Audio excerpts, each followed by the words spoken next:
kata Kang Deddy Mulyadi, kalau miskin jangan banyak gaya. Ya wis, aku tak masak tewel wae sing apik nang kebonan. Loh, he yuyu Kakang.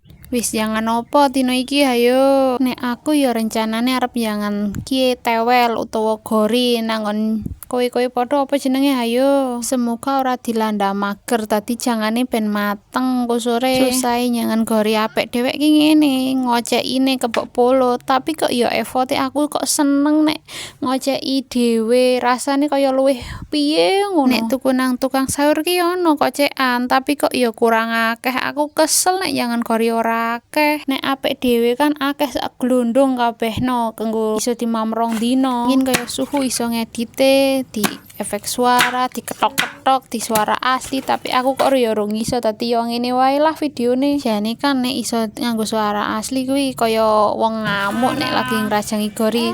Nek digoro tanggane aku lagi ngrajangi iwak sapi, padahal ya ora tau mangan iwak sapi nek aku. Ora apa-apa ora tau mangan iwak sapi. Sesuk ya sapa ngerti ana wektune ben minggu iso masak iwak sapi to. Ku perbaikan gizi anak-anak karo keluarga. Apa ora? Lah iki gorine lagi tak irisi sesuai selera lah. Kadang ya gede, kadang ya cilik, kadang ya tak rajang cincang. Wis pokoke sak mberone lah. Wong keluargaku iki ra tau ana sing protes.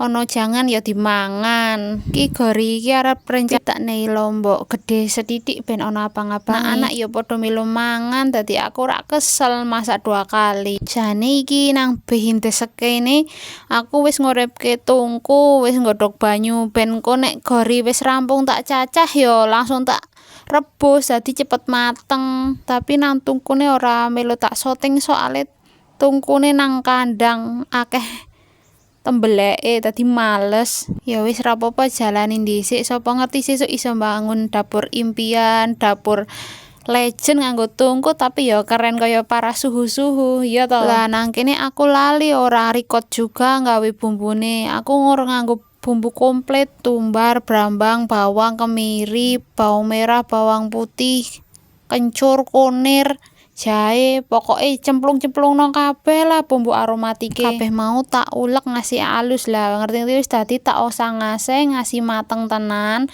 Baru tak tambahi gula. Walah malah lali jane iki mau tak nei cabe rawit malah ngomonge bumbu kuning, tapi ra apa-apa lah. Wis mari ngono bumbu mateng jugurno gori godhokane mau. Terus dikolah kaleh ngasih nyarup bumbune, pokoke ngasih jlumut lah. Tinengke delok ben mresep. Terus yuk ditambahi banyu. Aja lali marikone ben gurih. Terus diungkep sekira